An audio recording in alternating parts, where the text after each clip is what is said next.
अब तक के वीडियोस में हमने मेल और फीमेल रिप्रोडक्टिव सिस्टम के स्ट्रक्चर को समझा और अब फंक्शंस की बात करने वाले हैं। और जो सबसे पहला फंक्शन यहां हम देखेंगे वो है गैमेटोजेनेसिस, यानी कि गैमेट्स का फॉर्मेशन। और इस वीडियो में हम जानेंगे मेल गैमेट्स के फॉर्मेशन को, यानी कि स्पर्मेटोजेनेसिस के प्रोसेस को। तो चलो देखते हैं स्पर्मेटोजेनेसिस कहां होता है।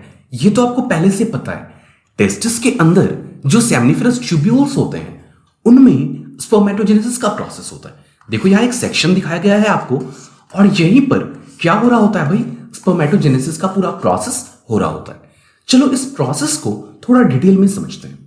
देखो इस डायग्राम में आपको सेमनिफेरस ट्यूब्यूल का एक सेक्शन दिखाया गया है और यहां होने वाले स्पर्मेटोजेनेसिस के प्रोसेस को दिखाया गया है।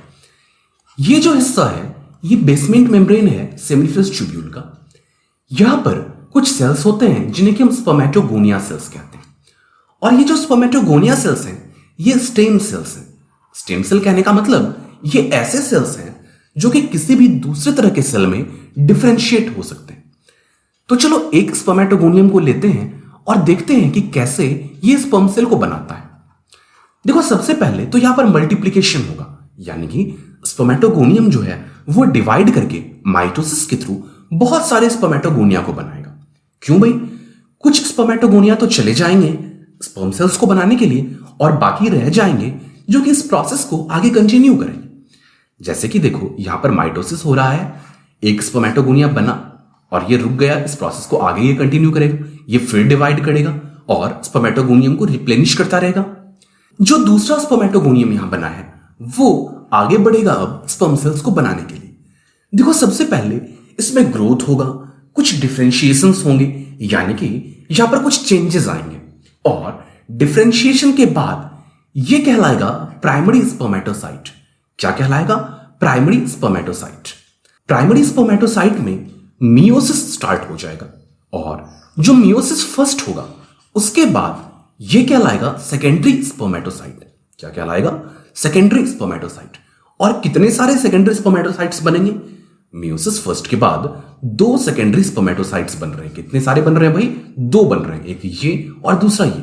यहां आपको कुछ यूनिक दिख रहा है क्या? ये दोनों जो सेकेंडरी स्पर्मेटोसाइट्स बने हैं इनके बीच एक साइटोप्लाज्मिक ब्रिज बना हुआ है, यानी कि ये दोनों पूरी तरह से अलग नहीं हुए। ये एक यूनिक फीचर होता है स्पर्मेटोजेनेसिस का। क्या है भाई कि जब प्राइमरी स्पर्मेटोसाइट डिवाइड करता है और जब तक ये स्पर्मेटिड ना बन जाए, या तक स्पर्मेटिड बनने के बाद भी ये सारे सेल्स एक दूसरे से कनेक्टेड रहते हैं साइटोप्लाज्मिक ब्रिज के थ्रू। ये क्यों कनेक्टेड रहते हैं इसका एग्जैक्ट रीजन अब तक पता नहीं चल पाया है हमें, लेकिन ऐसा माना जाता है कि एक बार में जितने भी स्पर्म्स बन रहे हैं वो सब एक साथ बने, एक साथ मैच्योर हो एक बैच में। इसके लिए यहां पर साइटोप्लाज्मिक ब्रिजेस होते हैं। तो हमने देखा कि मियोसिस फर्स्ट के बाद प्राइमरी स्पर्मेटोसाइट 2 सेकेंडरी स्पर्मेटोसाइट्स को बनाता है और फिर यहां पर मियोसिस सेकेंड होता है, जिससे कि ये दोनों सेकेंडरी स्पर्मेटोसाइट्स आगे फर्दर डिवाइड करके 4 स्पर्मेटोजोआ को बनाते हैं। 1 2 3 और 4। ये चारों स्पर्मेटोजोआ बनते हैं मियोसिस सेकेंड के बाद। इस तरीके से जो मियोसिस का प्रोसेस है वो कंप्लीट होता है। जो स्पर्मेटोगोनियम था ये 2n था, जो प्राइमरी स्पर्मेटोसाइट है ये भी 2n है, बट जो सेकेंडरी स्पर्मेटोसाइट्स होते हैं और जो स्पर्मेटिड्स होते हैं ये सब कैसे हैं? हैप्लॉइड है, यानी कि m। ये जो स्पर्मेटोजोआ है ये अभी तक स्पर्म सेल्स की तरह नहीं दिख रहे हैं। देखो ये सब स्फेरिकल दिख रहा है आपको, कुछ गोल गोल जैसा दिख रहा है। अब क्या होगा, ये जो स्पर्मेटिड्स हैं इनमें कुछ स्ट्रक्चरल चेंजेस आएंगे, कुछ नहीं बहुत सारे स्ट्रक्चरल चेंजेस आएंगे यहां।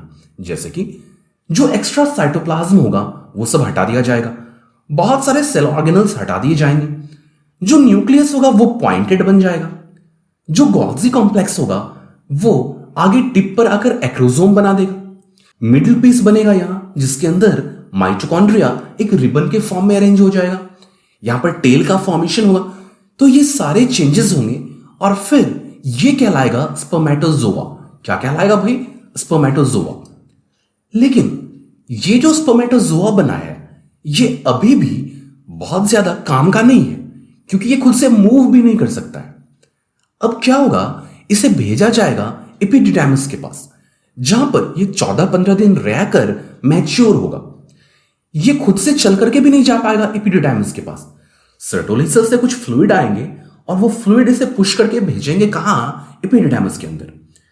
14-15 दिन एपिडिडाइमिस के अंदर रहने के बाद ये जो स्पर्मेटोजोआ है ये पूरी तरह से मैच्योर स्पर्म सेल में बदल जाएगा और ये मूव करने के कैपेबल हो जाएगा, फर्टिलाइज करने की एबिलिटी आ जाएगी इसके अंदर। तो ये सब कहां होगा? एपिडिडाइमिस के अंदर। यानी कि स्पर्म मैच्योरेशन का जो साइट है वो क्या है? एपिडिडाइमिस। इस पूरे प्रोसेस में यानी कि स्पर्मेटोजेनेसिस के पूरे प्रोसेस में लगभग 65 to 75 डेज लगते हैं। कितना समय लगता है भाई? 65 to 75 डेज का समय लगता है। तो इस तरह से आपने स्पर्मेटोजेनेसिस के पूरे प्रोसेस को समझा। चलो अब देखते हैं कि ये जो स्पर्मेटोजेनेसिस का प्रोसेस है ये कैसे कंट्रोल होता है हमारे हार्मोन्स के थ्रू, कैसे हार्मोनल रेगुलेशन होता है स्पर्मेटोजेनेसिस का, वो समझते हैं। देखो, हमारे एंडोक्राइन सिस्टम का यानी कि हार्मोनल सिस्टम का जो सबसे बड़ा कंट्रोलर होता है वो कौन है भाई? हाइपोथैलेमस होता है। तो इस प्रोसेस को हम हाइपोथैलेमस के पास से ही स्टार्ट करेंगे। हाइपोथैलेमस से एक हार्मोन आता है जिसे कि GnRH कहते हैं, यानी कि गोनाडोट्रोपिन रिलीजिंग हार्मोन। ये आता है कहां? एंटीरियर पिट्यूटरी के पास पहुंचता है और एंटीरियर पिट्यूटरी से 2 गोनाडोट्रोपिन्स को रिलीज करवाता है। ये दोनों गोनाडोट्रोपिन हार्मोन्स कौन कौन है? पहला है FSH यानी कि फॉलिकल स्टिमुलेटिंग हार्मोन और दूसरा है LH यानी कि ल्यूटेनाइजिंग हार्मोन।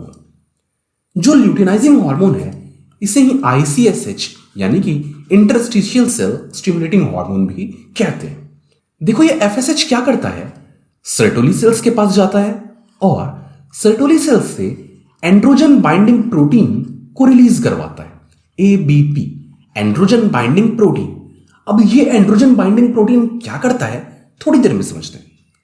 देखो, जो दूसरा हार्मोन है यहां LH या फिर ICSH, वो जाकर लेडिग सेल को स्टिमुलेट करता है और लेडिग सेल को ही टेस्टिस में इंटरस्टिशियल सेल भी कहा जाता है, इसलिए LH को इंटरस्टिशियल सेल स्टिमुलेटिंग हार्मोन भी कहते हैं। तो ये LH आकर लेडिग सेल को स्टिमुलेट करता है क्या बनाने के लिए? टेस्टोस्टेरॉन बनाने के लिए। इस तरीके से टेस्टोस्टेरॉन तेजी से बनने लग जाता है कहां? Leydig cell. अब ये जो टेस्टोस्टेरॉन बनकर आ रहा है इसके साथ कौन जुड़ता है? Androgen binding protein. Androgen binding protein इस एंड्रोजन के साथ यानी कि टेस्टोस्टेरॉन के साथ जुड़ता है और स्पर्मेटोजेनेसिस के प्रोसेस को इंक्रीज करवाता है। स्पर्मेटोजेनेसिस का जो रेट होता है वो इंक्रीज होता है यहां पर। अब जो टेस्टोस्टेरॉन है वो लगातार प्रोड्यूस हो रहा है लेडिग सेल से। इसका लेवल जब एक सर्टेन लिमिट को क्रॉस करने लग जाता है तो इसे नीचे लाना भी जरूरी होता है और खुद टेस्टोस्टेरॉन का बढ़ा हुआ लेवल एक निगेटिव फीडबैक लेकर के जाता है एंटीरियर पिट्यूटरी के पास और हाइपोथैलेमस के पास। यानी कि एंटीरियर पिट्यूटरी और हाइपोथैलेमस को ब्लड के थ्रू जैसे ही पता चलता है कि ब्लड में टेस्टोस्टेरॉन का लेवल बहुत ज्यादा हो गया है तो वो खुद ही FSH और LH के रिलीज को या फिर हाइपोथैलेमस अपने GnRH के रिलीज को कम कर देता है। जैसे ही कम होगा ये चीज तो खुद ब खुद ये सारा प्रोसेस क्या होगा? स्लो पड़ जाएगा और टेस्टोस्टेरॉन का रिलीज भी क्या होगा? डिक्रीज हो जाएगा। ठीक ऐसे ही जब ये प्रोसेस अपने पूरे रफ्तार पर एक लंबे समय तक चल चुका होता है तो सर्टोली सेल से इनहिबिन सेक्रेट होता है और इनहिबिन भी जाकर कुछ ऐसा ही निगेटिव फीडबैक भिजवाता है जिसके कारण ये प्रोसेस स्लो डाउन होता है। तो ऐसे आपने देखा कि किस तरीके से जो स्पर्मेटोजेनेसिस का प्रोसेस है वो हार्मोन्स के थ्रू रेगुलेट होता है। चलो अब समझते हैं स्पर्म सेल के स्ट्रक्चर को, यानी कि स्पर्मेटोजेनेसिस से जो स्पर्म सेल बना उसका स्ट्रक्चर कैसा होता है ये देखते हैं। देखो, आपके सामने स्पर्म सेल का एक डायग्राम है।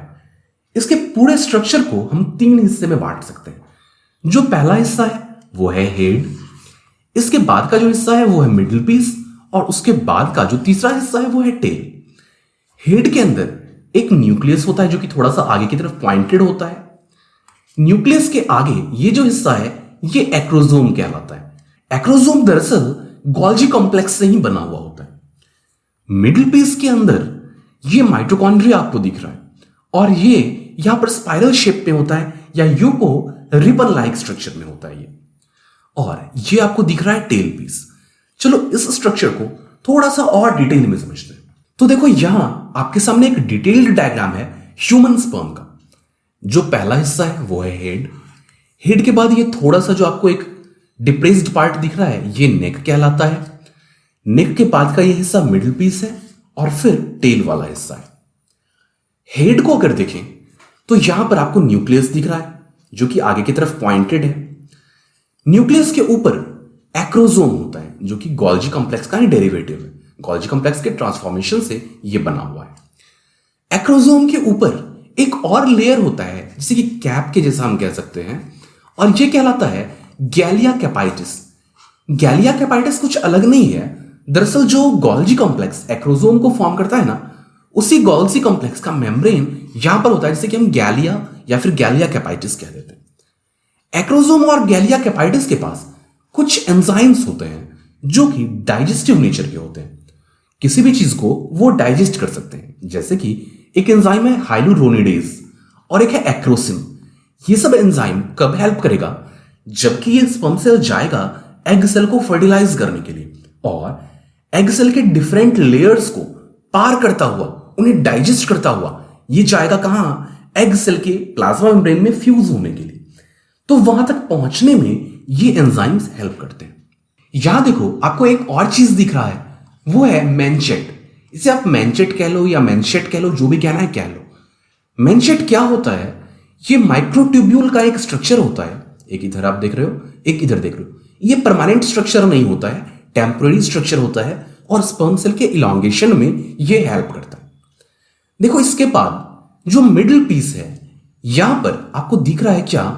ये जो रिबन लाइक स्ट्रक्चर देख रहे हो, ये स्पाइरली कॉइल्ड क्या है? यहां पर माइटोकॉन्ड्रिया है और ये माइटोकॉन्ड्रिया स्पर्म के अंदर नेबेनकर्ण कहलाता है। क्या कहलाता है? नेबेनकर्ण। हालांकि ह्यूमंस के केस में, ह्यूमन स्पर्म में माइटोकॉन्ड्रिया को रेयरली ही नेबेनकर्ण कहा जाता है, बट एग्जाम्स में आपसे पूछा जा सकता है कि नेबेनकर्ण क्या होता है? तो ये माइटोकॉन्ड्रिया है और ये किस सेल में मिलता है? तो ये स्पर्म सेल में मिलता है। इसलिए ध्यान रखना इस टर्म को, नेबेनकर्ण को।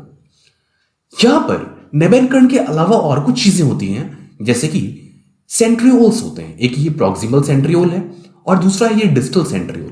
प्रॉक्सिमल सेंट्रियोल जो है ये फर्टिलाइजेशन के वक्त एग सेल के अंदर चला जाता है और वहां पर जो पहला जाइगोटिक डिवीजन होगा, यानी कि जाइगोट जब दो सेल्स में डिवाइड होगा तो स्पिंडल फॉर्मेशन में यह हेल्प करेगा।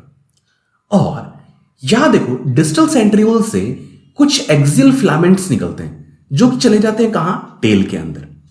अब देखो हम टेल को देखते हैं। टेल में एक खास बात है कि स्पर्म सेल में जो थोड़ा बहुत साइटोप्लाज्म बचा हुआ होता है ना, वो यही होता है, टेल के अंदर ही होता है। ये देखो आप जो साइटोप्लाज्म को यहां दोनों किनारे में देख रहे हो, ये क्या है भाई? साइटोप्लाज्म है, बहुत थोड़ा सा अमाउंट होता है और ये आपको प्लाज्मा मेम्ब्रेन दिख रहा है टेल का। तो ये एक पूरा स्ट्रक्चर था किसका? स्पर्म सेल का। इस वीडियो में हमने स्पर्म सेल के फॉर्मेशन को जाना, यानी कि स्पर्मेटोजेनेसिस को समझा, हार्मोनल रेगुलेशन ऑफ स्पर्मेटोजेनेसिस कैसे होता है उसे जाना और स्पर्म सेल के स्ट्रक्चर को समझा। नेक्स्ट वीडियो में हम ओजेनेसिस की बात करेंगे और एग सेल के स्ट्रक्चर को देखेंगे। आपको यह वीडियो कैसा लगा मुझे जरूर बताना। अगर कोई कंफ्यूजन हो तो कमेंट्स में जरूर पूछना। Thank you.